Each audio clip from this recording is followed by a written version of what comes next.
Alright, I recently had a question on when I did the video for the big brakes here and the 5-lug conversion about how I did the rear and also about the wheel setup. These I got from somebody with an S197 Mustang. They're both Forgestars. These were direct fit for S197. They had them brand new, never put on. I just got different tires for it because they came with like some cheap ass Chinese fucking whatever bullshit fucking tires. But I believe they are 20 by 9s, if I'm not mistaken.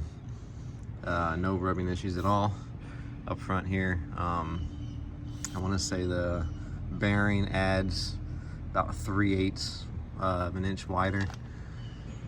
And also, an additional note, if you want to do similar brakes and keep the 6-lug, you can do a Viper rotor.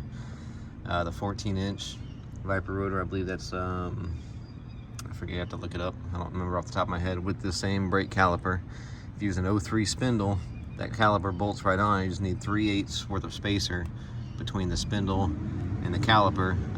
For us, it was had 3 fairly thick grade 8 washers. I just did on a buddy's truck.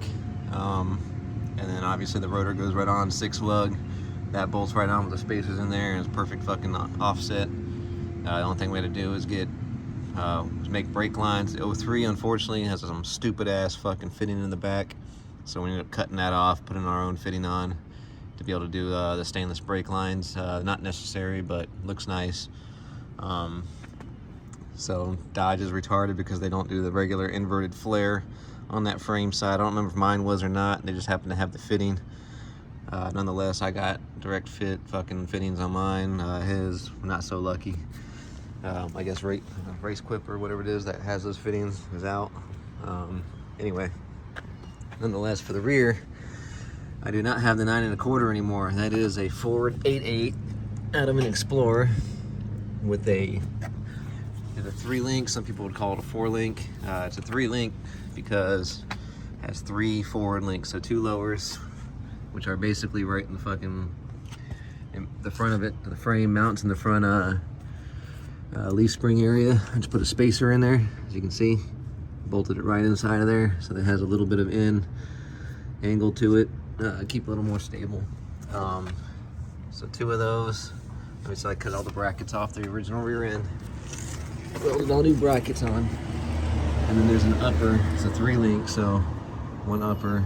I welded a bar from, there's like an L, whatever fucking brace up there on the frame side, so I just welded a piece across and put the frame side bracket on there. Really can't see it unless I crawl all the way up under that bitch, and I don't feel like doing that. But then there's a track bar to keep the rear end centered. So frame to rear end, keep that guy centered. Welded coilover brackets on the frame, coilover brackets on the fucking rear end. And that's how that shit works. So that's the rear end setup on this. I did C-notch the frame quite high with intention to lower it further in the future. That way I don't have to go back through. It was not 100% necessary, although it probably would have rode the buck stops a little bit. You can probably get away with a very small C-notch if you want it low, kind of like mine is, sort of low. Nonetheless, I believe that was a 6-inch or a 6 or 8-inch notch. Quite high, but like I said, to go lower later, it's already done while I was up in there doing everything, especially with our coilover mounts here in the back. Welds to it, so it gave me some height there. Obviously, like as you can see here, I had to weld an extra little bracket on top of here to get this one on. That's pretty much the rear setup there for the 5-lug conversion. Just an Explorer 8.8. You probably had to get away with a Mustang one, be a little bit wider, because even with these, I believe these were the most offset. So these are the Forgestar F12s. They're the super deep concave, as you can see. I believe now they have right after I ordered these, I want to say a couple months after, they came out with an even deeper concave. You might be able to get away with more offset but this was the highest offset at the time for the super deep concave. I think it was like +5 or some shit like that, or +9, I don't remember what it was. Couldn't get any more to go in, so I do have an 1 3/4 spacer back in there between the brakes and the wheel. So if you get a Mustang with probably like an SN95 or something, or even later than that, it'll be a much wider rear end. I'm not sure on the difference, you have to look all that shit up, but nonetheless, the Explorer was very narrow. That's why a lot of people like them. The truck is a little bit wider. Usually people do these in an S10 just because it's a smaller truck, but being a bigger truck, I was thinking I just didn't do all my measurements 100% right. I do have a thing in there. Nonetheless, I beat the shit out of this thing, and those things do just fine. They do, you see the, you can see in there, they do bolt on to the hub, and then these bolt on to that. They don't just fucking go through one long ass stud. That is very unsafe. Next, I'm gonna do with this thing, I'm gonna be looking at doing some kind of other brakes on this thing as well. Maybe some kind of Brembo on the rear. I don't know, Camaro or Challenger or some shit like that. And the single pistons back here with the 4 pistons up front. Plus it's so far in there. I mean, it really fucking hides. Probably still not gonna see it a whole lot. Nonetheless, it'll look cool when people do look in there. The wheels are dirty, but they do shine up and everything. This is the, I believe, burnt bronze or something that Forgestar offers. I don't remember the name of those wheels. Like I said, I got those from Marketplace from somebody with a Mustang. They just happen to fit perfect. These ones I actually ordered for the truck. And that's pretty much this. This is not a kit you're gonna end up buying to do this. This is gonna be a full custom swap, custom work, welding, cutting, all that shit, making it happen.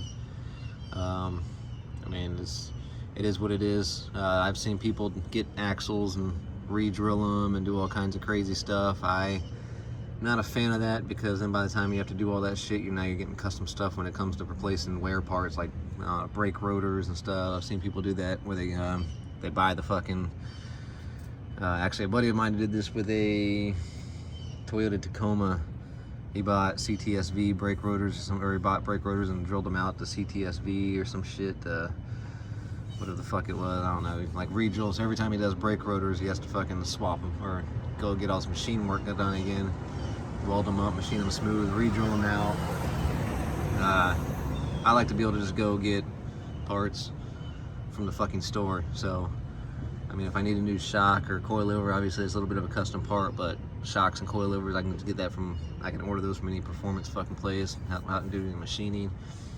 This is all still Explorer shit on here for the brakes wise. So it's all, I mean, what fucking O'Reilly's or Advanced Auto Parts doesn't have Ford Explorer brakes. Same goes with the front. That's why I did all this. I did the machining the first time on that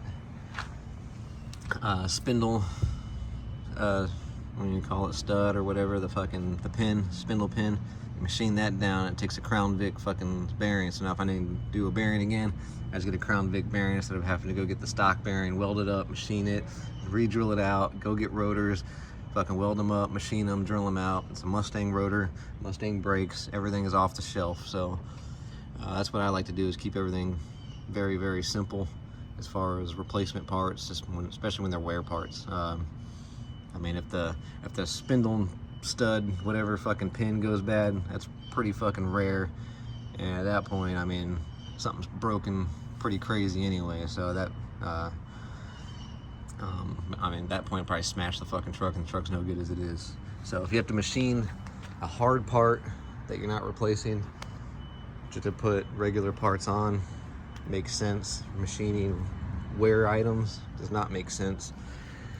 And again, that's my main goal for doing this stuff, get cool shit, but make it easy to work on.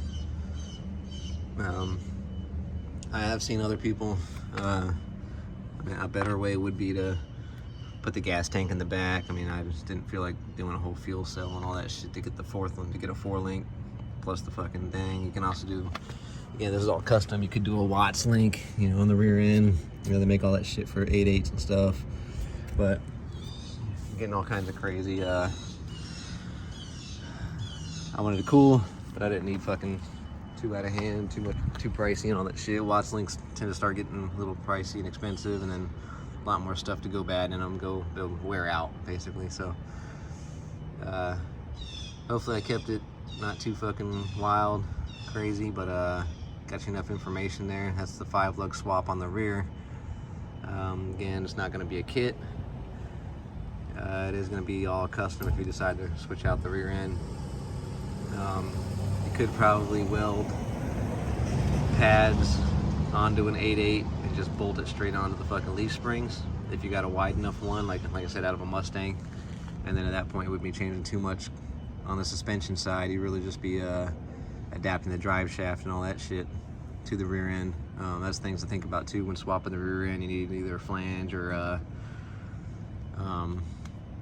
you know, find somebody does drive shafts and fucking put a new fucking end on the back side of it or whatnot. Also, length might be a difference too, depending on the snout, on the differential. Yeah, I don't know if there's much else I can think of. You will, if you switch out to the rear end, you will lose your ABS. I don't know if there's a light on or not, because I did the motor swap and the dash isn't in there anymore. So, but you don't have your speedo anymore because it was in the rear end, and that also uses the ABS if you had fucking rear ABS on here. So things to keep in mind on that as well. ABS, speedo. Yeah, man, I don't know if I can think of anything else. I wouldn't talk anybody out of doing this. Obviously, for the wheel options, if I ever want to change out anything later, like I said, I used to, before I had the bed back on, I was doing all this. I actually ran all 4 of those before I ordered these wheels. I had to have 2 of those spacers on there, and again, I was beating the shit out of it, never had any problems, but I like these wheels, and I wanted something fat in the back end. These are 20 by 12s in the rear with 315s, yeah, 315, 35 20s. So there's plenty of room. You know, the Vipers always fit back here. And it's roughly about the same size as some of them. I think some of those are 13s. See, it's pretty much on the fucking edge there, and there is still room on the back side. I mean, so I mean, another inch you just gonna be really close, or you might have to get it to poke out just a little bit. I've seen a lot of times Viper wheels tend to poke out the wheel well quite a bit, and mine does just a cunt hair.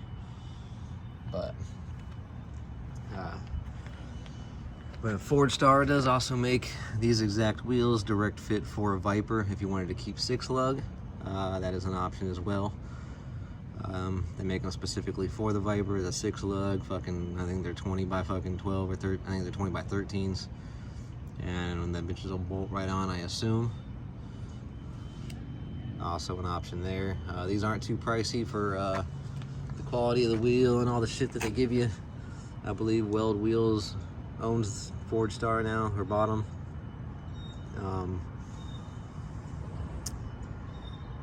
But I believe they're like $650 a wheel-ish, something like that. They raised the price, I think, a year or 2 ago. They used to be like $550 or $600. But for a 20 by 12, it's all that shit doesn't really look as cast. I don't know, we'll see if anybody has a broken one, how it actually looks. I don't think they're cast, but it is what it is. Looks good, especially if I clean them up. They get all shiny and very like a deep bronze, kind of metallic-y and shit. So maybe sometime in the future I'll order some fronts for it. But that doesn't bother me. The whole truck's ugly as it is, so it kind of fits. Anybody got any other questions or other stuff you want to know about that I've done? Maybe inquiries, maybe something we can look at in the future. Let me know in the comments.